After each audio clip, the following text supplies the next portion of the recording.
Women are actually more likely to be suicidal than men as they leave the military. They're more likely to be suicidal than women who didn't serve in the military. They are more likely to be homeless than men who served in the military, and more likely to be unemployed than men who served in the military.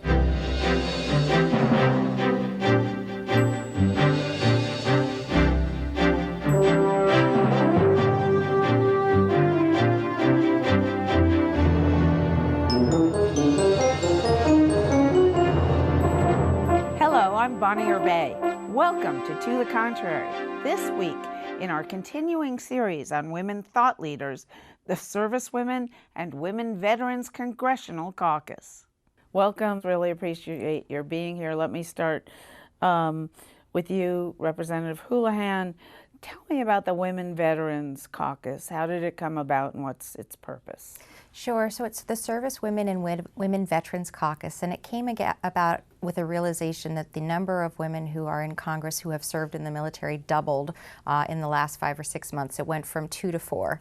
So with that remarkable expansion of it in our forces, we realized that the number of women who serve us, our nation, is also increasing rapidly. So the recruitment of women, their active duty career, when they transition potentially to reserve status or to be veterans, it's an increasing issue and part of our population, the veteran and service person population. So we started this caucus because we think that those issues need to be addressed and looked at in a holistic way, because it tends to be just veterans or just service women and not kind of a combined picture on that issue. Thank you. And your thoughts on that, Representative Cheryl? Well, I loved the idea. So Christy's an Air Force veteran, I'm a Navy veteran, but we've learned to work together. And it was wonderful to enter this class and to have another Naval Academy graduate like Elaine Luria join us. We had Tulsi Gabbard there. So I think to come in with this really strong group of women who want to focus on the issues particularly related to being a woman in our armed forces or a woman veteran, and sometimes those are unique. There are unique issues that are presented there, was something that I think I was really excited to start to do. And importantly, the caucus is more than 50 strong, and you don't have to be a woman or a veteran to be part of the caucus. You don't have to serve on the Armed Services or Veterans Affairs committees to be able to participate and to be thinking about these particular issues for women service members. And what would you say, as far as women, veterans, and service members are concerned, what is the number one issue right now? So I wouldn't necessarily say that there is a single issue. I think some of the motivation for starting this caucus is that there are many issues, and one of the motivations for me starting it was that when I was active duty, I had my first child, and I found that I had 6 weeks of leave for my first child, but I only had a 6-month waiting period to get my baby into the base child care, and I literally would have paid all of my income to be able to afford child care outside on the open economy, because I was stationed in a very expensive area. And so issues of child care, issues of health care that are unique to women, there's just a gamut of issues that we should be thinking about. Looking at our career trajectory and making sure that we can see ourselves, in higher places and look upwards and understand where it is that we're going to be going with our career is also something that's important too. So I started to sit with Women's Veterans Roundtable during my campaign, and they brought to my attention, that they had problems with the waiting room at the VA being like a gauntlet, really, problems with not being able to get a mammogram, and having to go outside to get a mammogram, and then the VA didn't pay for it in time, their credit was dinged, so all kinds of particular issues to our women veterans. I put an amendment in a bill forward to make sure that when our parents go to get the health care they need, and we know our veterans are having a rising incidence of suicide rates, that they can have child care, because if you're going to go talk about your post-traumatic stress, or if you're going to talk about military sexual assault, you really don't want your child there. And so people are missing appointments or not making them in the first place. And then we also just have inside the services, we know, like at the service academies, they're not attacking the sexual assaults in a way we want them to. They're not bringing the numbers down in a way we want them to bring them down. And there are differences even in our group about how they might do that, but it's something we're addressing and talking about. This is obviously something that Senator Gillibrand has dealt with, and I believe there was legislation approved, correct? So we've moved forward. The military just still hasn't brought the numbers down, so we need to continue to attack this. It's a difficult problem. It's not just our service academies. Certainly, I was at the Naval Academy recently, my alma mater, to talk about this. I was on a panel, not just for the service academies, but for all our universities and colleges. This is nationwide. I think it's something that for many, many reasons. The numbers kind of are difficult to bring down, but I think some of that is who handles it, who is what is the kind of court of jurisdiction, who's redressing it, where do people go? And some of our universities, for example, the school administrations haven't been handling it well. They really need to go outside the school. So we just passed in the NDAA, which is the National Defense Authorization Act. We both sit on the House Armed Services Committee. We just put in place a trial period for a special counsel to take it outside from the superintendents to have somebody else be able to just really in the address academies, it. yeah, Just to in the give it a academies. pilot a trial balloon to see if it's helpful, because Mikey's right, it's an epidemic. It's not just an epidemic in the service and in the academies, but in our nation at large, and it's definitely something that we need to be worried about, and that when you look at the data, it's, if anything, it's getting worse. And tell me about the peculiarities of the military where it might make it a little harder. For example, on a submarine. I mean, it seems to me it would be pretty, with a small space, it would be, and spread out crew all over the place, it might be easy on a submarine to trap somebody in a corner and assault them. You know, I obviously didn't serve on a submarine, so I can't comment on that. I served in a base situation where I actually was one of the most junior people, even though I was an officer, because my base was full of mostly officers. And so every one of us has a different experience on what the military was like and what it was like to be a young woman or a woman of service. And so I think that Mikey's right. Each one of us has a different story to tell and a different perspective, and so when we sit together and try and address how we address these issues, we may have different opinions on that.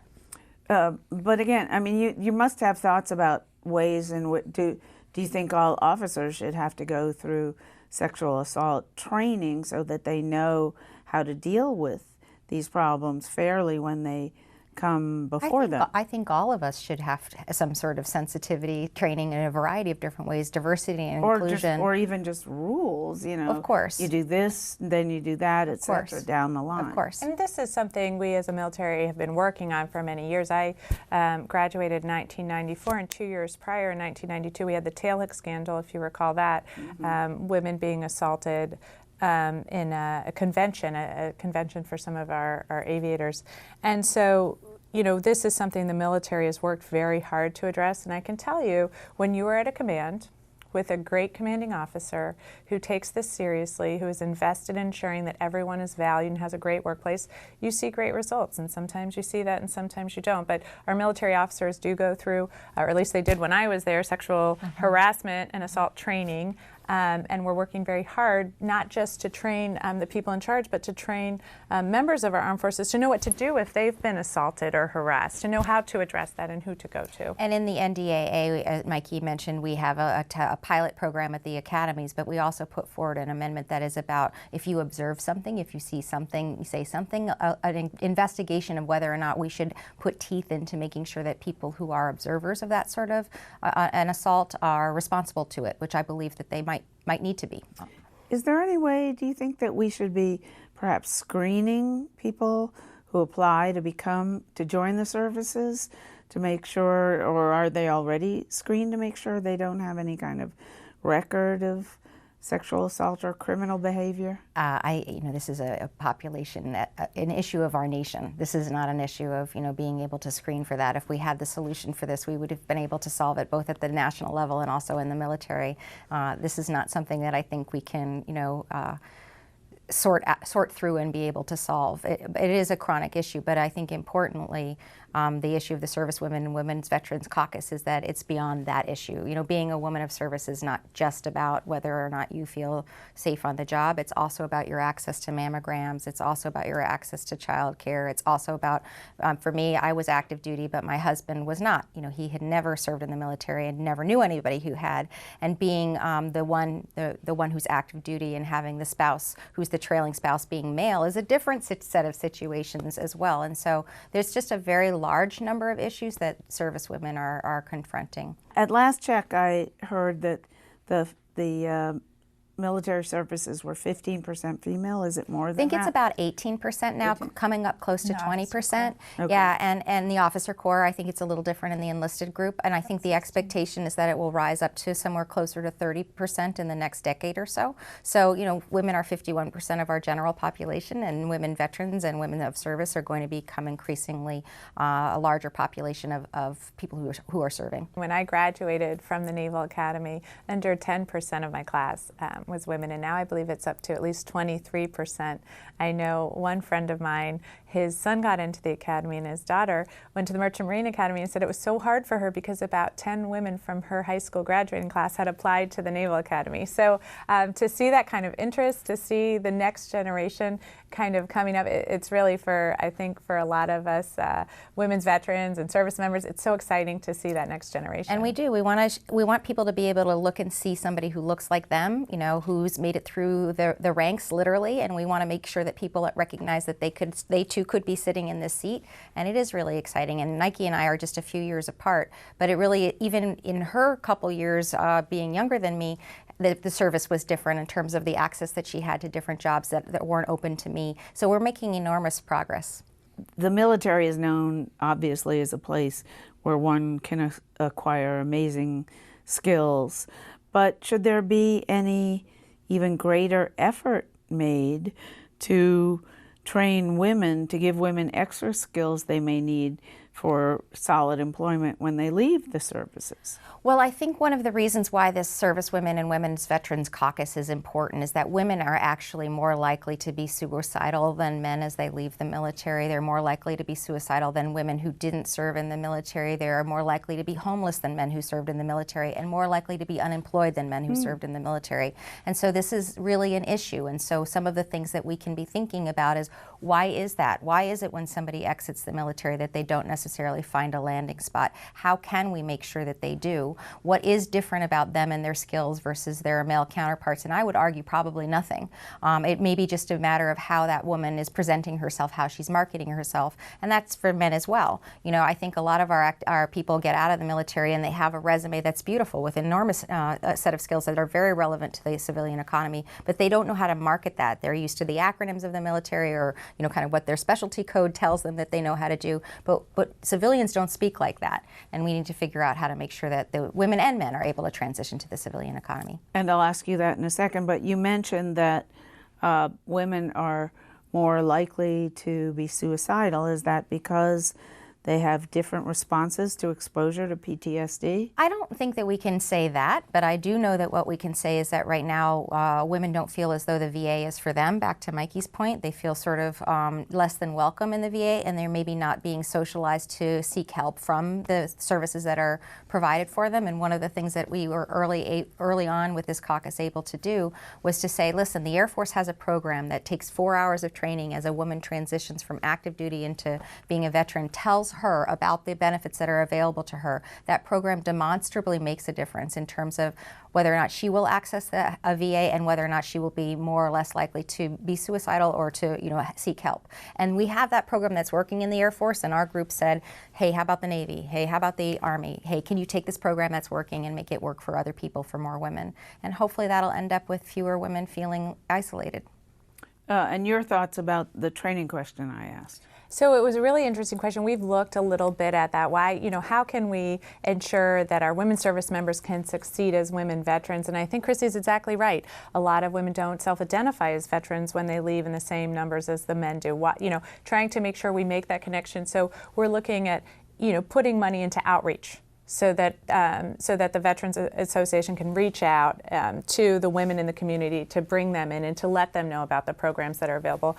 We were also alerted to the fact that it's really hard for homeless veterans with children to get access to a homeless shelter. So we've been looking at developers in our community who particularly want to provide homeless shelters for women with children or families. And I think that can help with some of the homeless problems. So, you know, I think what you're hearing probably is that it's so great to have this class of women, not because we bring these different viewpoints and we bring particular concerns. That there are so many things in Congress that that you can handle, and sometimes some of the needs of our community get a little bit lost. And I think this committee really brings to the forefront some of the key issues related to our women service members and our women veterans. You mentioned childcare. We're both moms. Does the military budget allow for childcare, something that, 20 years ago, opponents of women in the services who basically have, crawled under a rock somewhere and don't really exist much anymore because women have proven them to be wrong, but they did used to talk about things like the military isn't set up to provide childcare. It's a huge expense. Why should we be spending money on this as opposed to, a new, battleship? The military is competing with the civilian economy as well. We are in a place right now where everybody who's in the military has volunteered to be there. And we are not in the place right now where we are even filling the billets that we have. So we need all hands on deck, and that includes women and men, and all of us care about our families. All of us have children, whether we're women active duty or men active duty. And so we need to address family issues such as childcare.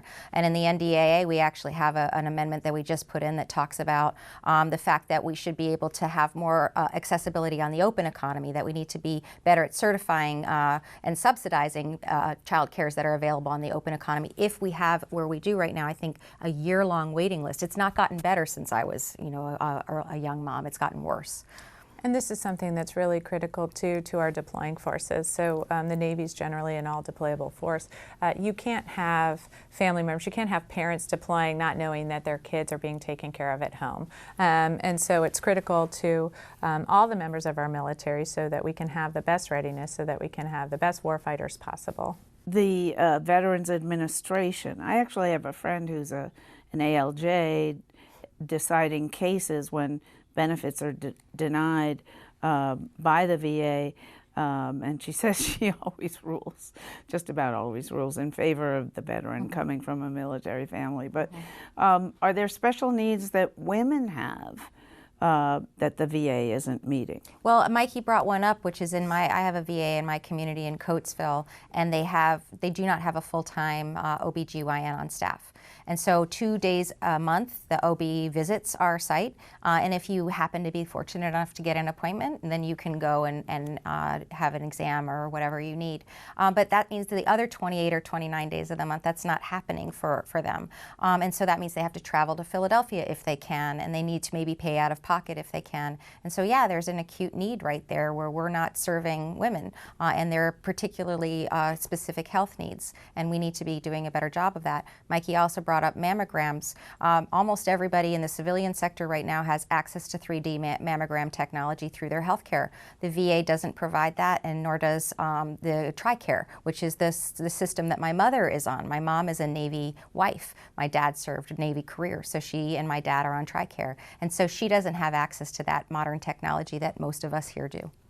Your thoughts? I certainly echo what Chrissy has to say, and it's it's something that I think we get a little bit of pushback in our communities from our VAs. I'm not sure we have the population to support a mammogram, and yet we hear from so many of the women in the community, we would love to use that, but because they don't have one, we're not going there. So it's kind of a chicken and egg type issue, and that's what we're here to address.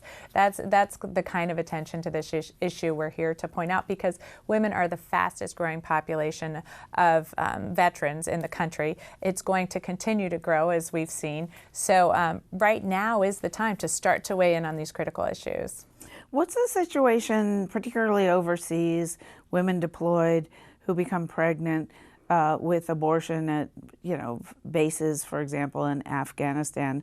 I know that there are religious members of Congress who think that abortion should not be provided by the federal government under any circumstances.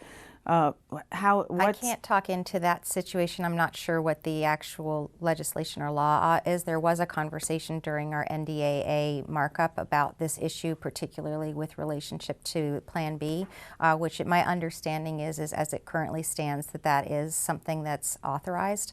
But I don't know. I think the discussion was about whether it would be codified into law, and I frankly don't know where that ended up in terms of we have not. There might be an amendment. I don't think there will be. This is a greater problem than simply in the armed forces. Things like the Hyde Amendment need to be handled by the full caucus, and so we are looking to address, access to abortion rights, access to birth control for women across the country. But our service women, in particular, can have a very difficult time accessing those services, especially considering that sometimes you're stationed in out-of-the-way places. You can be stationed in different states that work hard not to provide access to women's health care. So it's certainly something I'm concerned about for our women service members, but something that I think it's a broader issue than simply in our armed forces. What about pensions, military pensions? Where is the law on that? Is the law correct as far as you're concerned about either being a military wife and access to part of the husband's pension in a divorce? How do those things all work? Well, that's a big topic, but what I can tell you is my dad was career Navy, my grandfather career Navy. I can tell you that the military pension is an important aspect and part of their compensation and something that they depend on. And then my grandmother and my mom also depends on being reliable, not being something that's subject to any sort of negotiation post-separation from the military. I don't have any anecdotal information about situations of divorce and that sort of thing, but I can tell you that these folks are serving. It's true service, and their compensation is certainly much less than what we get on the civilian economy, and the benefits they get on the back end are much less than what, frankly, I believe they deserve as being the daughter of a service member. And one of those benefits is the GI Bill. We just celebrated the 75th anniversary of the GI Bill.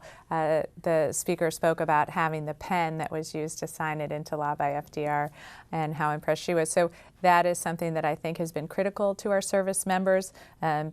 And some of that has been walked back a little bit, which we're fighting hard to make sure that we have, that our service members have those benefits. And the last thing I'd say, and this relates to the Servicewomen and Women's Veterans Caucus issue, is it's all about education and knowing what it is that are your benefits, whether it's your pension, whether it's your access to the VA, whether you can transfer some of your benefits. I'm just learning that. The fact that we don't really have a seamless transition from active duty into being a veteran. We should have that. We shouldn't make it so hard for our service members to understand what it is that they have benefits to access. And they have to have further access, because I don't know if you remember your TAPS program, but it's kind of like you're trying to get, my last duty station was in London. So in the middle of trying to get my house packed up and move back to the States and filling out all my paperwork and getting back to the States to fill out more paperwork that I had to do there, I was being given this program of how to leave the Navy, all the benefits, and it's kind of like this, and then you get out and 3 months later you've forgotten it all, and you have some paperwork jammed in your parents' attic because you're still moving around and trying to figure out your next job. So that's why I think it's so important that we do that kind of outreach to our veterans. And I had literally never logged on to the site that I apparently should have logged on to register myself as being a veteran until I started running for Congress. And then when I did that, I realized just how impenetrable that process is. And I consider myself to be a pretty smart person, and the fact that I couldn't figure out— I consider her really smart. I couldn't figure out how to sign up. I would imagine you both consider each other to be very smart, because you seem to be very that's smart. That's a problem. If we've got, it's like if it's impossible to figure out, then that's not very accessible.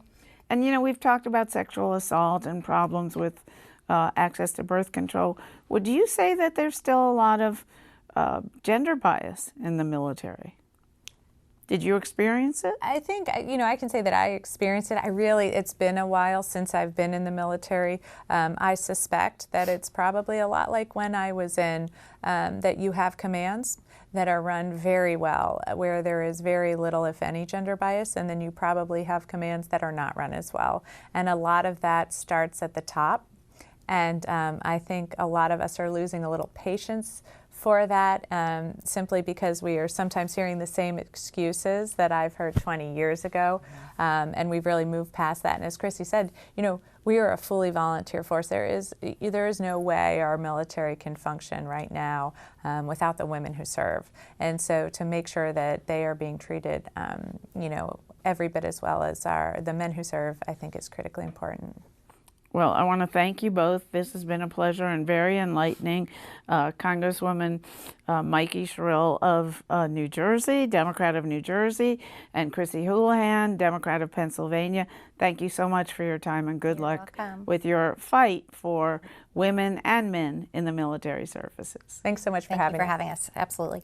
That's it for this edition of To the Contrary. Please visit our website at pbs.org/tothecontrary and follow us on Twitter, Facebook, and Instagram.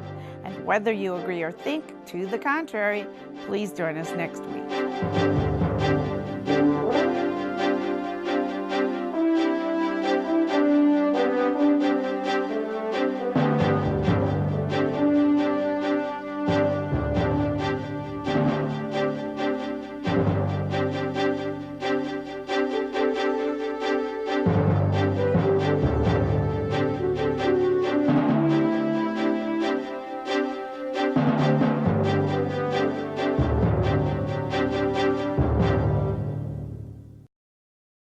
Funding for To the Contrary provided by the Cornell Douglas Foundation, committed to encouraging stewardship of the environment, land conservation, watershed protection, and eliminating harmful chemicals.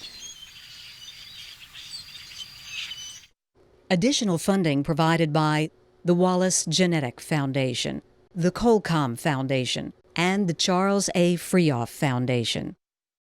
For a transcript or to see an online version of this episode of To the Contrary, please visit our PBS website at pbs.org/To the Contrary. Be more PBS.